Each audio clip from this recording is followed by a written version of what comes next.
Good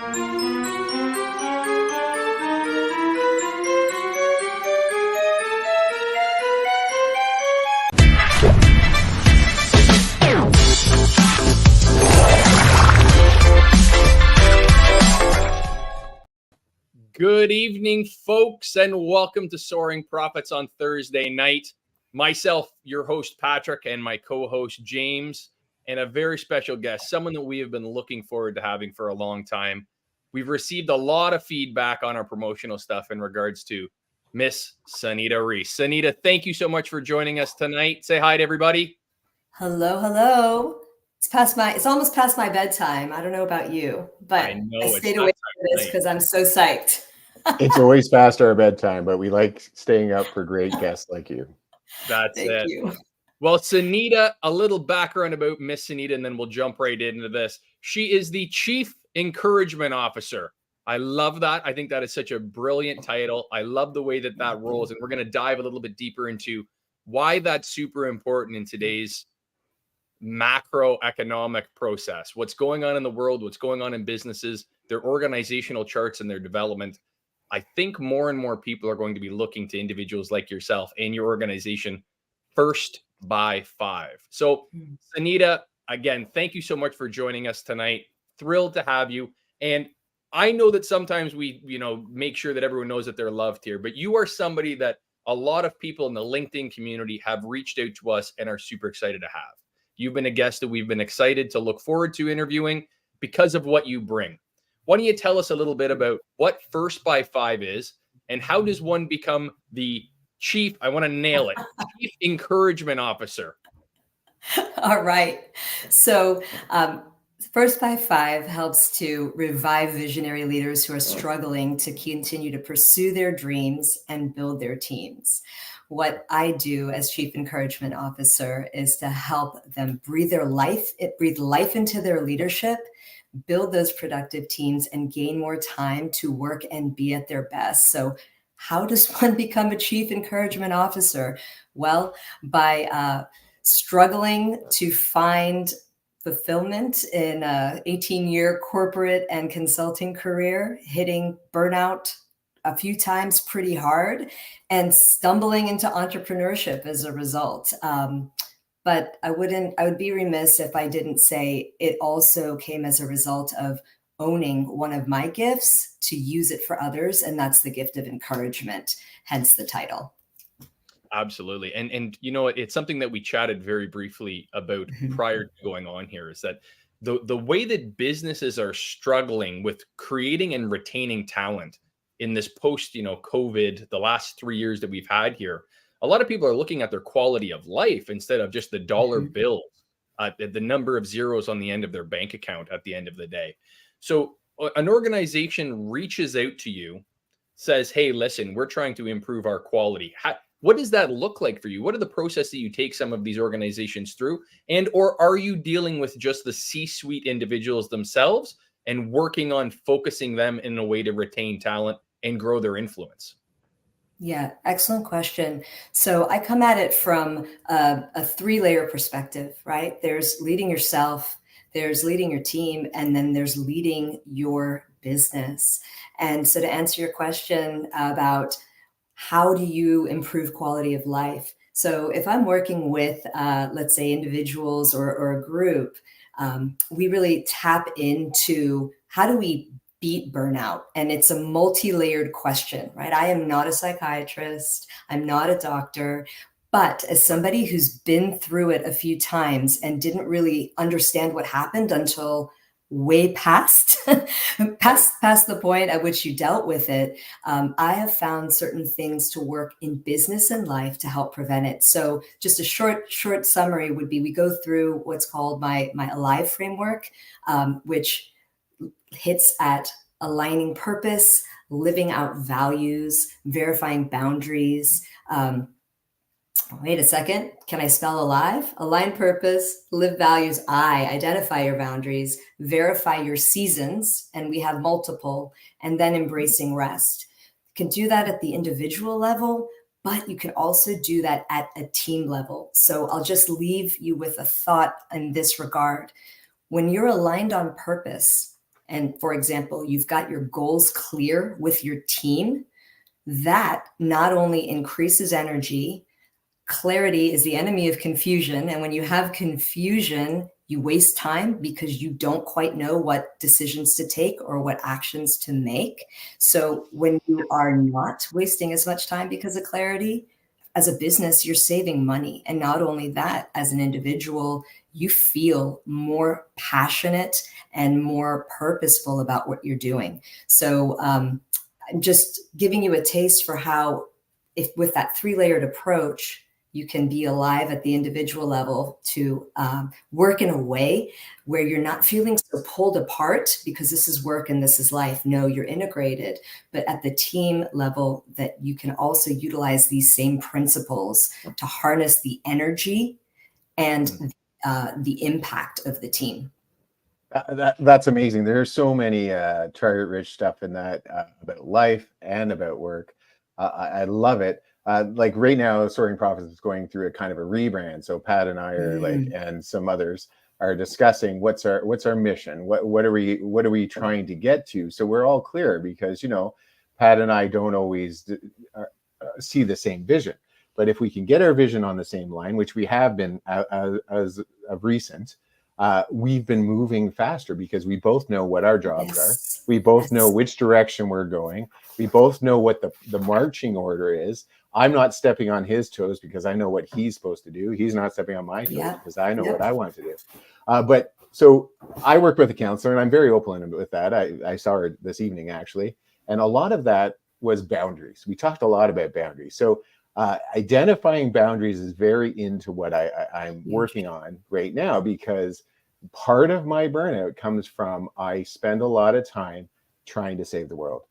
Everyone that I join, everyone I come up to, everyone I talk to, I try to help them. I try to counsel them. I try to raise them up. And then James has it doesn't have much energy left. So talk about a little bit about how do you identify boundaries? How do you convince, not only that, I'm sure you know how to identify boundaries, but how do you convince someone else, especially someone who is like maybe not touchy-feely like I am, how do you convince them that they have to identify what their boundaries are and why they're important? Yeah, so for a long time, I didn't know what boundaries were. And I would argue that many people in my age group probably weren't raised with this idea. And to just put it out there, even now, as some people hear this term, they might think, well, that means you just take care of yourself, and there's no room for other people. And if it's all about protecting you, then other things can't happen. No. So first of all, I think that this idea is something much like personal finance. It should be taught in schools, but it's not. Right. Because simply put, boundaries are a way to identify where my responsibility ends and yours begins, right? So if we think of something tangible, like where you live, in your apartment, in your townhome, in your home, there are physical boundaries that say, this is my responsibility, and outside of this is yours. Right. So to go back to your question, how do we teach somebody to identify those? I believe it starts with values and purpose. And that can seem very pie in the sky. Like, okay, I'm not up for a philosophy lecture here, Sanita. Like, I didn't sign up to do that, right? That's not what I'm talking about. I'm talking about something so intensely practical. Like my personal purpose is to build other people up so that they can build businesses and other people up too. Right. I know that, but even if somebody doesn't have that kind of purpose identified, and it could be, well, my purpose right now as a single mom, for example, is to make a healthy living wage, to make sure I'm comfortable and ensure my 3 kids are taken care of. That's a clear purpose. What do you need to honor that? I would say that's one very concrete thing. And there are definitely layers that we can get into to unpack that. But something very simple might be, well, I need help once a week to take my kids to do X. Okay, how can we build a boundary around that and or find help? So that's one thing, purpose. The second area I would say is understanding your values, because many of us are not clear on our values, even if we're value-driven people, because like many things, we don't take a few minutes to sit down and articulate them, and therefore cannot have that clarity and committed passion because it's not concrete. If we do that, they then become this incredible scaffolding to build healthy boundaries around. So what do I mean by that? Let me give you another example. Part of me I'm not going to say getting over burnout, but understanding what I had been through was understanding that I was not emotionally healthy as a result of being exhausted, working outside of what I was really equipped and really great to do at for a very long time, and many other things. But I was not emotionally healthy. And there were other areas of health that I had neglected, like my bloated, sagging, tired body would have told you, about 10 years ago. So one of my values, one of my top 3 values is whole person health. So that's being spiritually, mentally, emotionally, and physically. So what does that mean? One thing that I had to very slowly come to the realization with, because James, I'm a bit like you. I kind of I'm a feeler, right? I can see or feel when things are off, and I really want to alleviate the hurt, alleviate the burden. And for a long time, I would get wrapped up in the cycles, not only of that, but in negativity. Right. I'm also a recovering member of the People Pleaser, Overthinker, and Overthinkers Club, along with the Perfectionist Club, trying to get rid of those memberships. I was going to say, is there a card for that? Like, I feel like I I've hope seen not. changes before, but it's like goes right beside his fishing and boat license. I'm not sure exactly. I have it Exactly. framed beside my bed. That's where I keep mine. I don't know where anyone else keeps theirs, but Yeah, I don't know. I'm trying to lose my cards, so I'm hoping to forget what they look like. But going back to that, being maybe caught into some cycles of negativity, I defined a value in support of my whole person health value. Sorry, I defined a boundary in support of my whole person health value, which is I will limit my association with persistently or perennially negative people. I'm not talking about somebody having a bad day. I'm not talking about somebody going through a hard time and being cynical. I'm talking about the people who they have a problem for every solution. If I'm trying to do something, they're just gonna, and some of those people may be close to you, which can make it hard. I'm not a believer in cutting out anybody of their life, but I have practiced learning how to do that. Maybe it's what you train yourself to say, oh, hi, you're on the phone. It's good talking to you. I really have something I need to get to. So I'm just sharing a very practical and very personal way that somebody at an individual level can define a boundary. First of all, by knowing the value, what do you need to uphold it?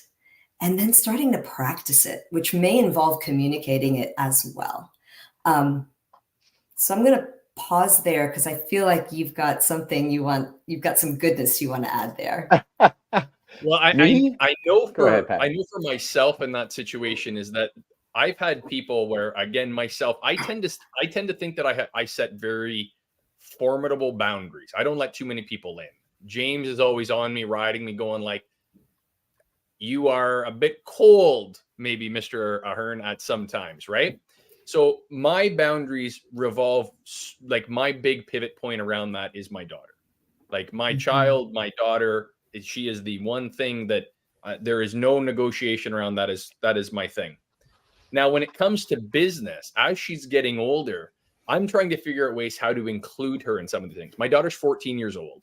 And as we're going down this path of soaring profits, as we're, with my real estate business and some of the stock things that I do in an investment business, I'm trying to include her more. And I'm trying to figure out that balance of, as she's growing, as she's coming into her own, especially as a female and hopefully a female entrepreneur like yourself, being able to have those boundaries where she's not a bit of a lamb to the wolves.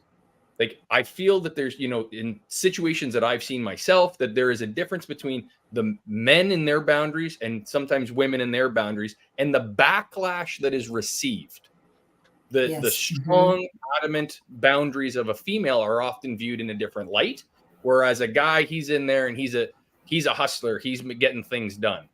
In your experience dealing with professionals, how have you seen that the genders play off each other, and what sort of role have you worked through and have to work through with some of your clients? So I'm going to speak again and personally, because even though from a young age I was speaking and on stage and leading teams and things like that, I tend to be more of a supportive advisor by personality. And in my corporate career, especially, I would let other people not necessarily run me over in meetings in the sense that I would be silent, but I would wait and feel out the room and try to smooth things along, which has its place. I would say it is out of place when it stops you from speaking your voice on an issue that is important. So in answer to your question, Patrick, I would say, honestly, that's something that I've been working on, to use my voice more quickly, but to do it in a way that is firm, but in keeping with me. So in your example, you said men can be a bit more cold. It's a generality, but more matter of fact, let's get on with it. Like, let's turn the page. And so I think it's understanding that we're wired differently, right? Not just with the genders, but with personalities as well. Right. So sure. I find that getting to know yourself, but not navel gazing, because that'll just make you miserable. Getting to know yourself, taking a bit of time to either formally study how other people are wired and how they approach communication, or hanging out with people who are different than you and saying, how would you, and honestly, just being curious about it is a great place to start. Why? Because then you can come up with ways to navigate those situations. And they may be catchphrases. For example, there's one gentleman that I worked with years ago, and he was a bit abrasive, but he hid it in a bit of a velvet coat. But he would talk over you, right? And I replay over and over again how many times I let him do it. And I would have said, had I known what I know now, I would have said, my name is disguise to preserve the innocent, or in this case, not so innocent. But I would have said, as he's talking That's over very me, kind of you, yes. Right. I would have said, excuse me, Scott, I'm not done yet. And then just continue. So I wasn't being cold or abrasive, but that would have worked for me. And it feels even now a little silly to say it, but some of it truly is practice. It's practice. It's gaining language. It's getting a sense of how you react in situations and seeing patterns, asking for help, maybe through a coach, a counselor, or just good friends, and practicing. So coming back to the business arena, Patrick, because there's something I neglected to mention that I think is really important.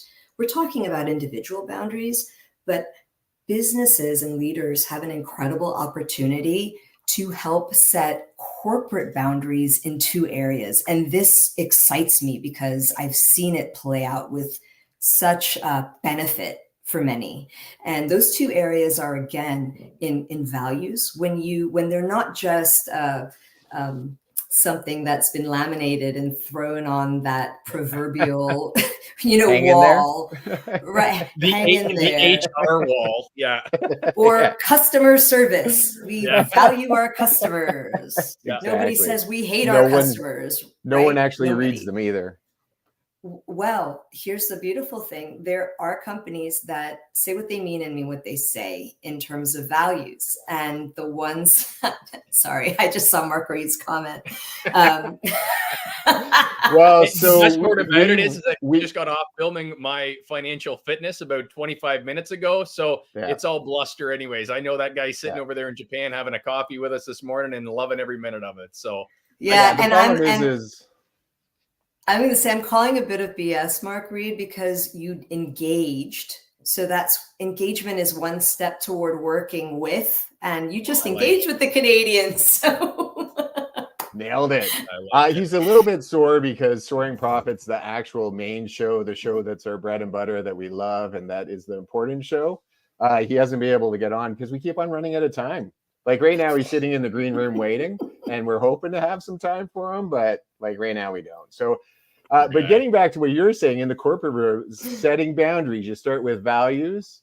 So Yes. like corporate values, like so that everyone in the corporation knows what the corporation's values are. Is that what you're talking about? Yeah, but it's not just knowing. So this is one thing I work on with my clients Right. because so we've been talking about boundaries and sort of that work-life integration piece as burnout mitigation. But there's a broader piece, right, where companies, Marguerite, I love you, but I'm going to ignore you right now because you're making me lose focus here. There's a macro piece where leaders really have the opportunity to help their people and their business profit. And I use that term intentionally because if you're helping people profit, not just financially, but in terms of growth, Right. your business is going to do the same. So I help them with vision, mission, and values. And the ones that do it well, and this is the approach that I uphold, is your values need to basically be its action, because values are the bedrock of behavior. That behavior only happens when there's action. So the people that have we love our customers, that's great. What would be the actual value there? It's we think and serve our customers 24/7, Right. even at cost, even if it costs us something like that, where you can take an action. And here's a great one. There was an organization I was part of years ago, and one of their core values was expect the unexpected.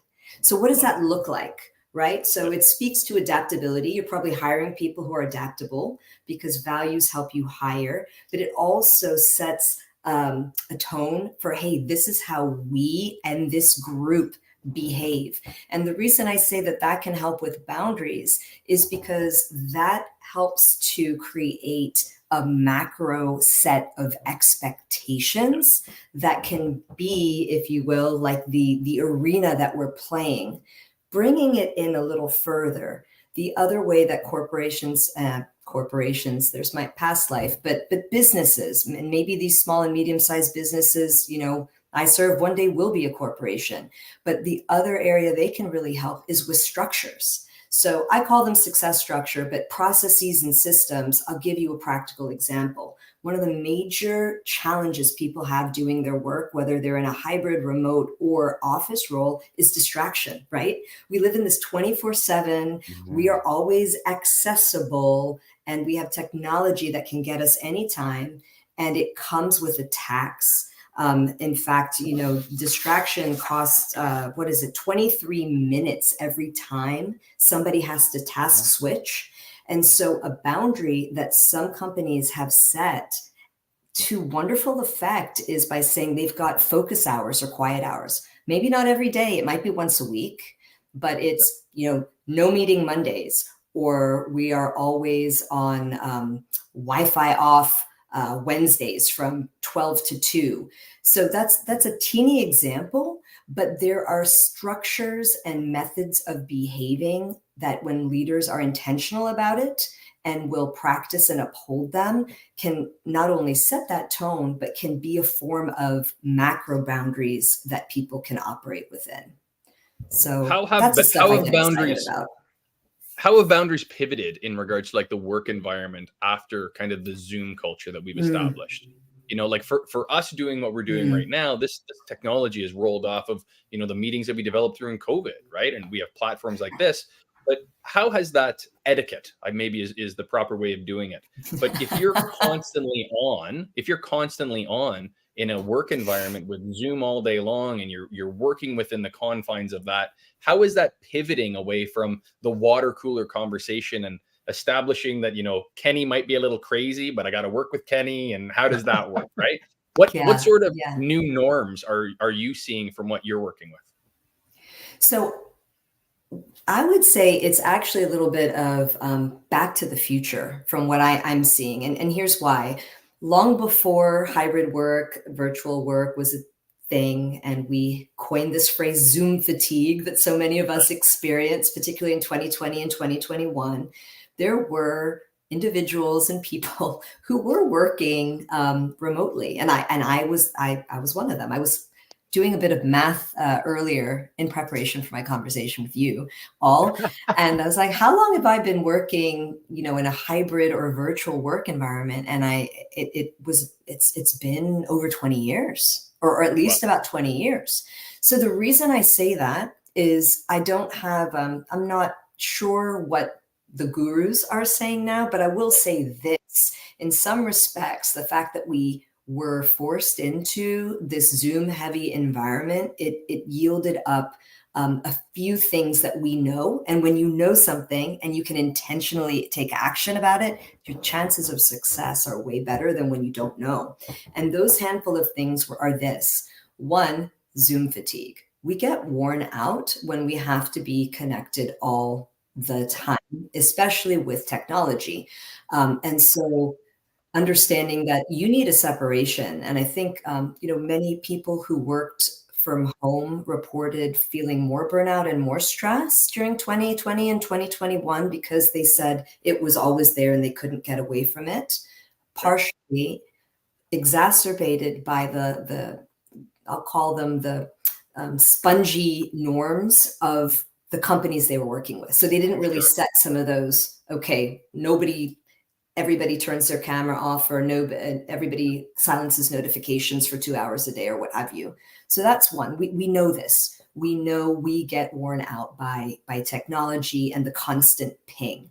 In fact, there's a brilliant book out there called Stolen Focus by, I think it's Johan Hari, I believe, is his name. He's a journalist who had a personal experience with just kind of technology stressing him out all the time. And he took a couple years to go research exactly what was happening and why and what we can do about it. So that's a fantastic read. But going back to your question, Patrick, the other thing that we know is, who did you say? Kenny may be a little crazy, but we got to work with him. So when you're not around one another, it is a bit harder to establish just some of those natural, we share a space and we both bump into that annoying table leg that's by the fridge, and we've got like the bruise wall where we keep tally. We don't have those natural things, right? So we have to do it intentionally. And the ways I've seen it be successful are by people using, let's say, Slack or some other form of messaging they do have water cooler conversations, but it has to be guided. It doesn't happen as much, how shall we call it, spontaneously. And then just the importance of continuing to get to know one another as people. So it might feel like a waste of time, but setting up those one-on-one conversations, or for a leader to once a month pay for everybody on their virtual team to have lunch through DoorDash or a gift certificate, even if it's in your country, and then getting together and having a wee bit of a format, but you're getting together to hang and to get to know the person behind what you're producing, right? I think we know those things. It requires a more intentionality, especially with the technology, because the technology is brilliant, but it is, I'll say this, it assaults us, and we have to be intentional to use it as a tool and not let it become a weapon. So Right. Absolutely true. You touched on so many like important points. The one about technology is always beside us. As we're talking right now, my phone's buzzing, and I know it's happening, and in my head I'm thinking about it. But you're reached a billion times a day, whereas before someone had to walk down, had to come talk to you, and then you could have that breakout conversation. But because you feel, I think because you feel like we're on like this, it has to be business. You have other people listening, it has to be business. So you don't have those joyous, hey, my kid, walked for the first time today, or last night, oh, that football game or something. You kind of just go right into business because that's what it feels like it has to do. And I know a couple of companies like, so my son's company and my, soon to be daughter-in-law someday, both of them have dinners, even though they're virtual, most of their work, they have dinners every once in a while where everyone comes in And it's not about maybe a little bit business, but it's about just hanging out and getting to know each other a little bit better. And I think Yeah. that's beautiful. I can see two barriers to what you do, and I'd like you to explore them with me a little bit. So I've ran teams before that when I come in, usually it's because there's a problem. When I come in to deal with it, there's a problem. No one ever comes to you because everything's going great. They're coming to you because there's infighting, because they're not on the same queue, they're not on the same mission. So when that happens, you come in and you're bringing change, and change is scary. So there's the double-edged sword. Right. Everything is not working well. We already have infighting. We already have things people can't let go because forgiveness is hard. And then we come in, stranger, and we want to change things. And those changes don't make sense to us because we're a business world. Because you come by it very differently than someone else coming in and trying to help a company. So how do you deal with that? How do you get the buy-in? How do you get past that? Yeah. So thinking about how I've worked in my entrepreneurial capacity versus in the past, because I had that as well, right? Sometimes in my corporate life, when you're inheriting a team and it's not going well, let me speak to the current capacity where I'm typically working with the leaders and trying to get them to lead the change. And maybe I have occasionally worked in a fractional capacity where I had a role. And so some of these changes we were trying to make we weren't by any means trying to pull the wool over their eyes, but I was also doing a job.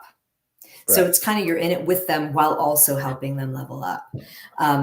But right now I tend to more be working with the leaders and getting them to try to change, working with the leadership team and getting them to try to change, because it's the culture always comes from the top.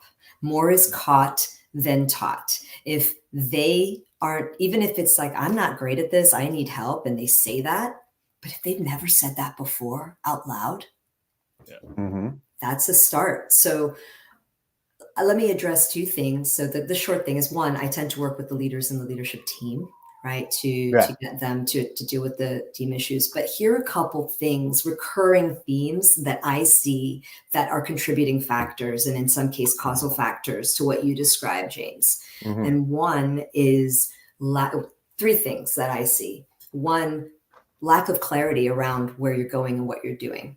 So I'll call that broadly misalignment, which can mean other things as well, but it costs a lot of money to be misaligned, not only because of wasted time, but because of all the human clashes, conflict, and friction that result and cost time and cost money, So one is when leaders can get not only clear on where they're going, but committed to communicating it, which is more the problem that I see. Sometimes they have the clarity or 50% clarity, but they either don't know how to communicate it, or they're not committed to continue to communicate it, continue to cast vision, continue to cast direction, continue to say the goal, continue to lead, right? Otherwise, we're all just lemmings running around to and fro.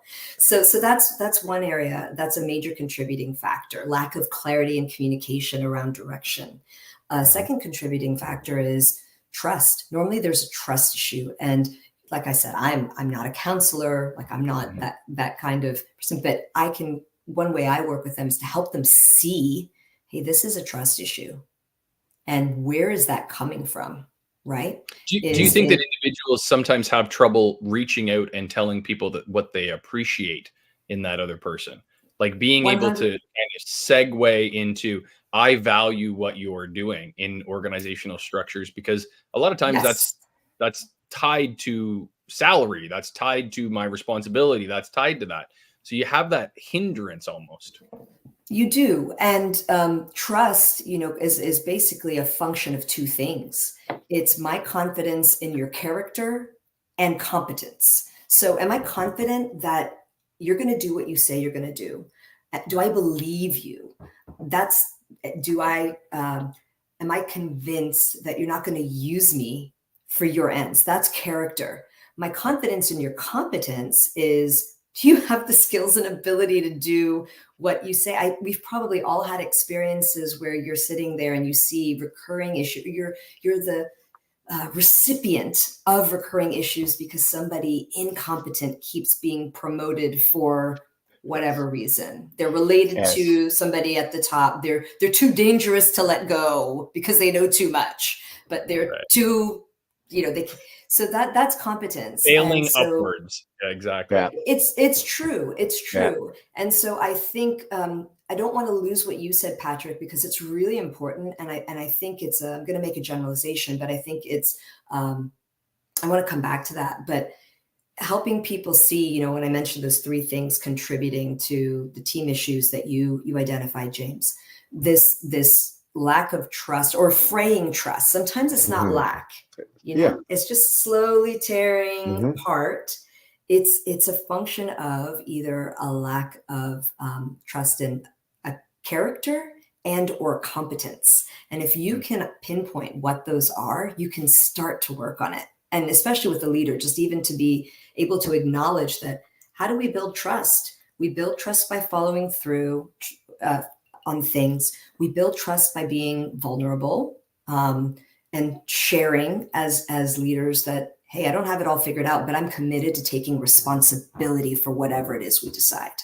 And I think that second piece is, I know it's an area that I struggled with when I was working in the corporate world, because I think many of us grew up thinking we had to have all the answers or appear as if we knew exactly what we were doing, as opposed to, hey, I am competent but I may not have it all figured out, but I am committed to taking responsibility for wherever we wind up and for doing my best to lead all of us to that good place we're trying to go. Those are 2 different things.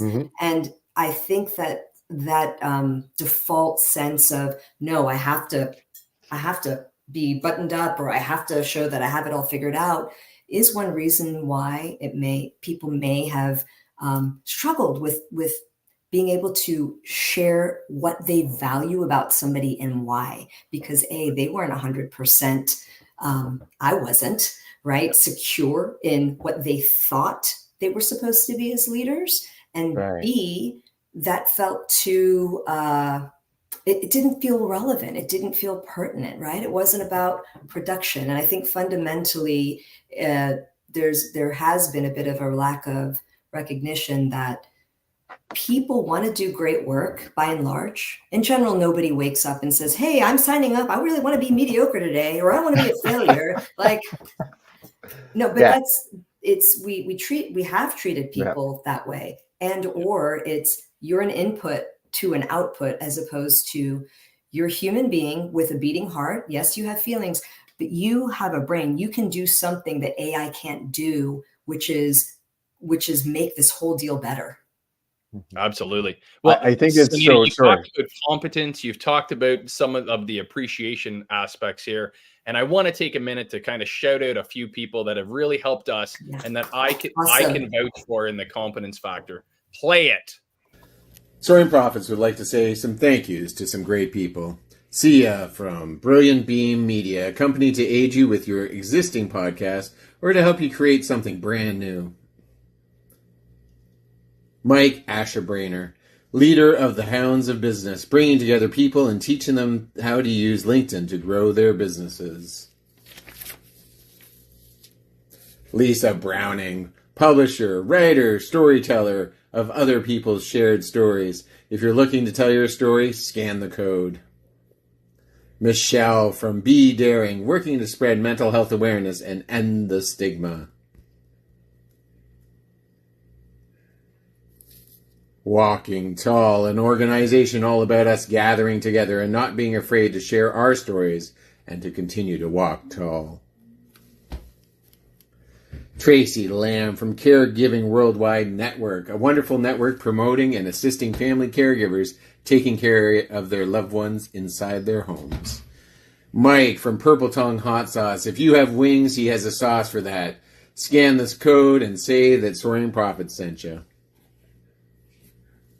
Janice, creator of the Tausi, teaching us all what real comfort is. Scan that code and buy a pillow. Say Soaring Profits sent you. Well, And look at thank you that. to all those people. That was awesome. Yeah. So I want to get back to Shout out. valued. So in the mental health world, and I think one of the key components to having a good mental health is community and also being seen. People who aren't seen, a lot of people who suffer from mental health feel they haven't been seen. And valued in a company is being seen. There are so many jobs that people do, like secretary, custodian, the jobs that aren't linchpins maybe in the organization, but they are still important to the organization to make it work. Maybe the mail delivery system. So how do you You're make that sure? old, eh? You're that old. You I went to am the that mail old. delivery Yeah, system. yeah. We even had a mail room. Whatever. Sorry, that was rude. You still have That to was rude. deliver That mail. was Mail long still has time. to come in, like USP guys and all that stuff. UPS. I love my mail carriers. Yeah, Right? I love all of them. Yeah, I know our regular one by name. because you That's value it. awesome. So how do I you do. convince a CEO, say, or someone who's running a company to take the time to value all those people in a successful way that they're seen? Because I absolutely agree with you. If everyone feels seen in a company, they will work harder for that company. But how Yeah. do you convince someone in charge that I need to take time out of my day? Like, I got a billion things I got to do, and now I got to go tell Frank he's doing a good job on whatever. Mhm. Sure. So first of all, I don't convince anybody. I used to try and it led to a lot of my problems. I've since learned that you can persuade, because that is helping somebody take a step toward making a decision they already want to make. They just don't know how. But I I love don't that. convince. I don't convince, because that's me trying to change your mind, right? Mhm. So what I would say, James, is first of all, I work with people who at some level understand and value or have a people centricity. They may not know how to utilize that to its fullest. They may be deficient in some areas of their leadership, but I don't work with people who solely look as their human resources as inputs to produce an output. So I think I just want to level that playing field, because at some level there's this recognition that people are important. They may not have the awareness that recognition to make people feel valued is actually not only good for the person, but good for business. So I think it's helping them understand what goes into helping people be more engaged in their roles so that they can do a great job. Because if you're a leader who does value people and wants to build something great and knows that people are part of it, you're typically going to be open to understanding that. And then the nuances about then, how do we go make that happen? That's where there's room, as long as you agree with the principle and that the research out there shows that I think we also intuitively know, right? There's research. A lot of times research just confirms what we feel and experience. So then it's just a question of, hey, how do we do that? So if it's a busy CEO, I get it. Sometimes if you want to achieve this, you may need to change some of your habits. But there's so many fun, wonderful ways that you can make people feel valued. And I'll share a few of them. But before I do that, I do just want to get out there and say that sometimes you may need to let some of your people go in order to help the people that are great and will help your business grow and want to be there to be great. Because that's also something that I have seen over and over and over again, where you have people that don't uphold the values or the culture of a company, and they are allowed to infect. And I use that word very intentionally, to affect others. So if you're not addressing that issue, but then you just want to stop by and say, oh, hey, Sonita, great job on that presentation. But yet Soraya next door to me, with her repeated behaviors of gossip that cause me an hour a week to undo because I need to explain to my team that that didn't really happen. She's allowed to continue to do that, and I get that pat on the back. That doesn't feel right. So it's always, it's how you treat the individual. You have to also look at what culture you're setting, because all the recognition in the world isn't going to keep people who are in a culture where they feel they can neither stomach nor be successful in, because they will leave. Yeah, some So people are toxic, and they almost add to the negativity and the hurt in a in a job site, but they also can cause what's like a group think. And they start saying, you know, Yes. that Benita smells funny, or Benita doesn't do this, or Jack doesn't do this, or Sandra doesn't do this. And then other people start like talking about it, and then it grows. But if you can pull those people out of it, it's just like in life. Like the people I hang around with now are the doers, the shakers, and are positive. And the people that, you know, are like the naysayers and like don't want to go Yeah. out and don't want to do things, they've kind of fallen away from me because I don't have time for that, because they will pull you back. So how do you approach that? Like, do you identify those people, or does the person in charge identify those people? Yeah. So it's not me, right? So Yep. there's one technique that I've seen that I love. It's first, you have to be committed to defining your values down to the action oriented level and pledging to commit to them. When you do that, you have a really powerful tool. It's almost a values filter. There's a where you can literally say, let's put the names of the 10 people on our team, you know, on the top row here, and then our values, let's say they're 3 or 5 here, you know, along the vertical axis. And you go through, and it's a simple plus, plus rating, check plus rating, and then a negative. I should have said check plus negative, right? If you do that very quickly without like, does this person consistently evidence this value through their behavior? You get a sense very graphically and very quickly about who does and who doesn't. And so this concept's not mine. It comes from a couple different places, but there's one business method, which you gentlemen may be familiar with, called the entrepreneurial operating system, pioneered by Gino Wickman, and I forget who the other gentleman was, but they utilize this, and they call it the people analyzer tool. And it's brilliant. They use it in performance reviews and just in general. And even if you do a variation on that, that's a very easy way to say, do I have somebody who is a potential problem in terms of culture? Because the saying is true, you know, one bad apple will spoil the whole bunch. And if you don't, it's hard, right? It can be very hard to address that, though.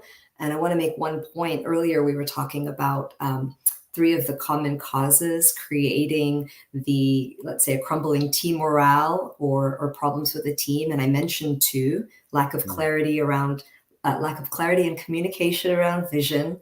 And then the second one was not being clear on the values. And the third is, the second one was lack of trust. Right. The third is lack of accountability. So many leaders are reticent to hold people accountable. Mm-hmm. And I recently gained some insight into why, because the ones that do, there's a bit of conception that if you're going to hold somebody accountable, you're cold and you're kind of hard-nosed, and it's boom, boom, boom. James, you're 1 cent off of your quota. Boom, you're on a performance improvement plan. I don't care that you've got a nice smile. Doesn't help, right? Like, it's that's accountability.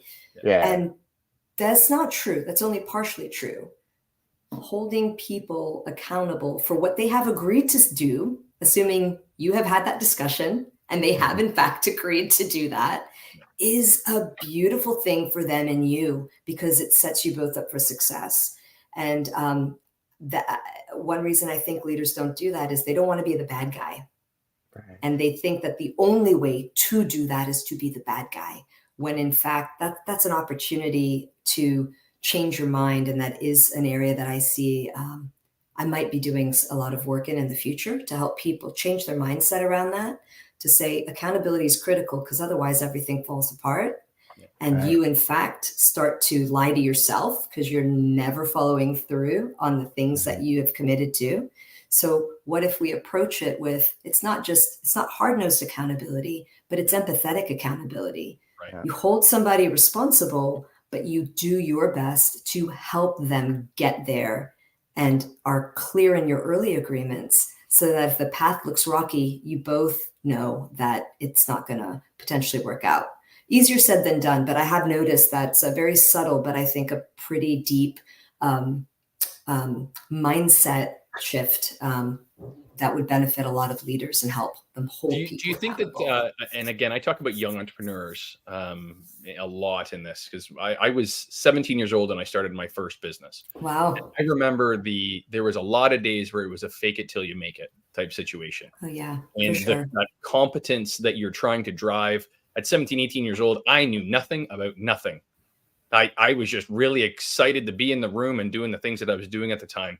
And I Sure. remember when I would be managing teams of people and you would be looking around and you're going, if I'm a hard ass and I'm really hard nosed with this people, that I have to have my shit together. I have to know exactly, I have to be right. Because if I'm wrong, this blows up. And I think that there's a bit of a personal accountability that has to go into that about your own competence, is that Yes. you have to know the right answer if you're going to come in and lean and be heavy.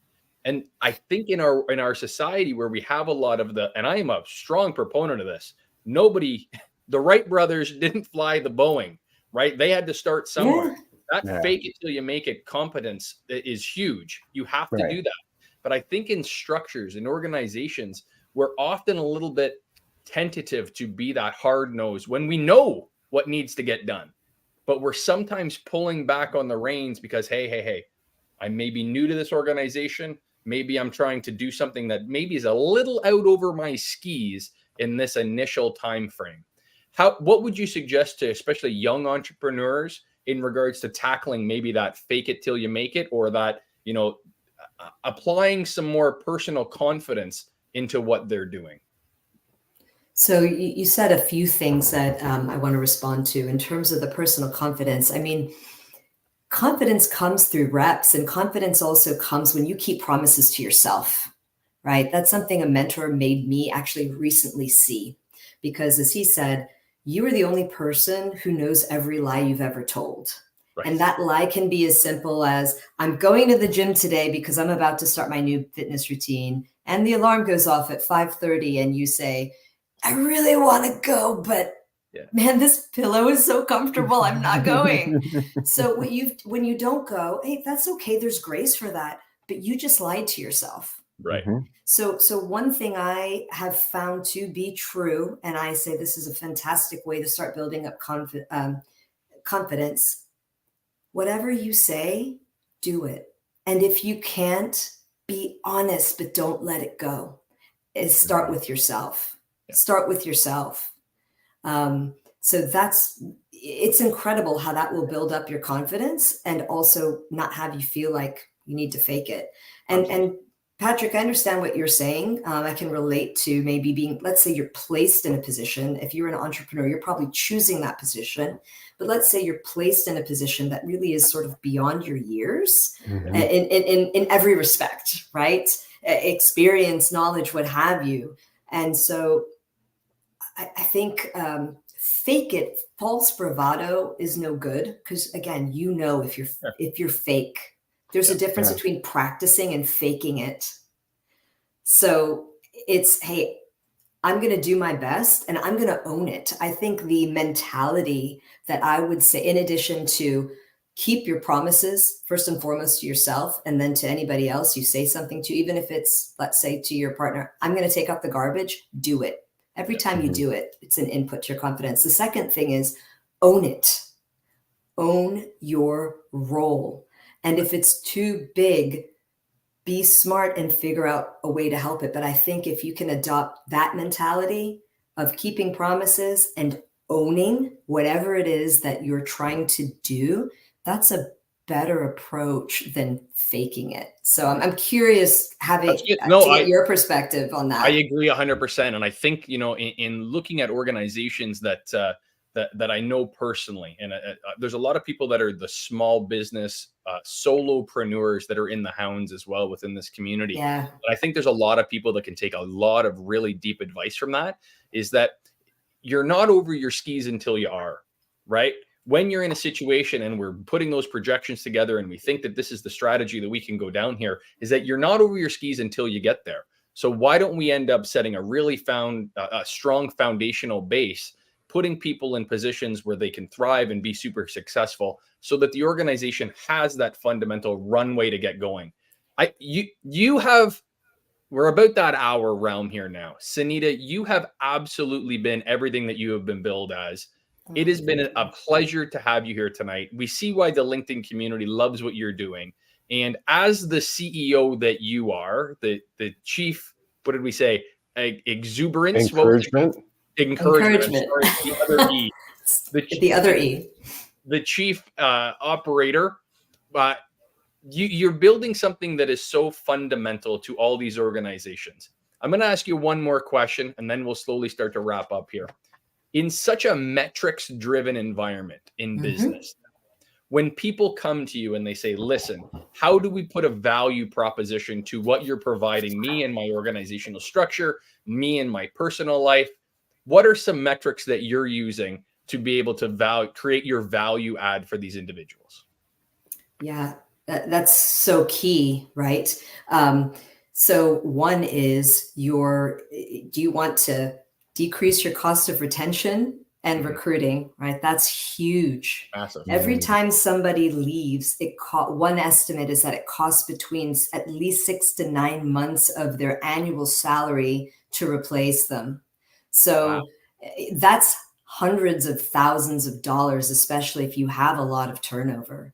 So by investing in things like, let's get clear on our goals and direction at a really good level. We don't have time to talk about this now, but another thing many leaders are crap at is actually being clear about goals in a way that are meaningful and in a way that people can actually follow.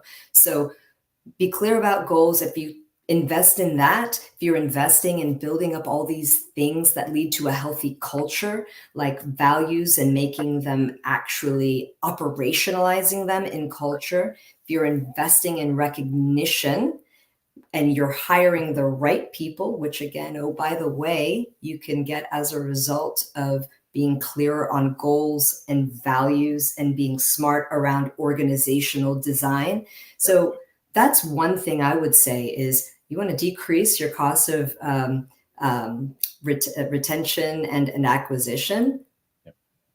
That's huge. And we can quantify that. The other thing is time, right? You as the business owner, what value is it to you to actually see your dream fulfilled and to not have to spend time on all the things that are taking you away from actually being able to pursue it or that you hate?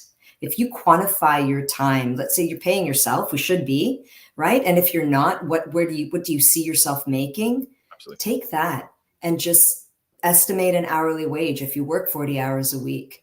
If we, through this, can hire people to help you build, and you can save your CEO time to only work on the things that really will help build this business, that's an investment. And we can quantify that cost you can recoup to then go reinvest to take you to the next level. So those are a couple of the metrics that I use to help them see the value of investing in this type of thing.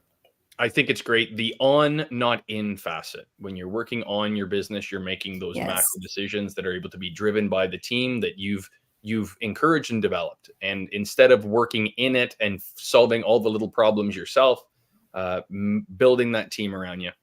Sanita, again, I want to thank you for joining us tonight. For the profiteers out there, thank you so much for joining us on the Thursday Night Lives. We appreciate you guys. Thank you. Please like, subscribe, and share. When you folks click that little like button, it might be, a second of your time, but it gives us the motivation to keep doing and putting out these interesting comments and conversations. Sanita, you have absolutely been fantastic. Your voice is just so soothing as well. You have this beautiful air that you could just sit and chat with you all day long. And hopefully we'll have you again here real soon. Profiteers out there, as always, from me, let's make some money together. James? Sonita, I'd have to agree. You have this calmness and confidence and just well-rounded knowledge about what you do that I could see people taking you in and really valuing what you say. And that's really important in life and in work.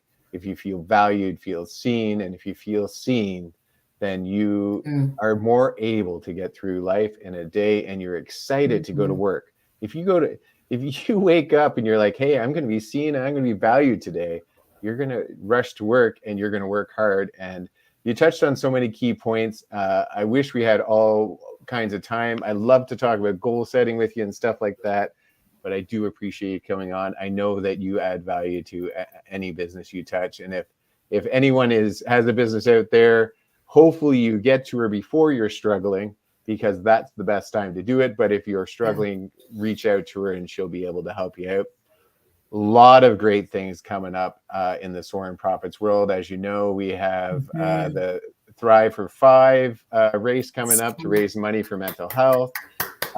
It's with Walking Tall and Be Daring Foundation. Rock the Boat. We just talked to Raquel Borres today, and we're going to show that on Saturday, all about her November 4th event to help teenagers. It is amazing. I had no idea all the stuff that she has done in life. Please, Saturday at 2:00, check her out. And then financial fitness. Pat's coming to us with another huge jump of really concrete, great information. And there's a guy on the show that we interview. I don't remember his name, something to do with a sandwich. I'm not exactly sure, but he was a great interview. And you know what, Mark Reed, I love you to death. And I joke around with you because I love you to death. I think you're fantastic. And I wish I was half the interviewer you were. Profiteers out there, I love you all. Value each other and find the time to raise each other up. Because if you raise one person up, you also raise yourself up a little bit. Let's heal our minds, bodies, and souls together. Sanita, take us home. All right. I just have a simple wish for everybody listening, and that is just joy and success. Go enjoy the rest of your week and make it the success that you already are. All right. Thank you so much for letting me spend this time with you. It was awesome. Beautiful.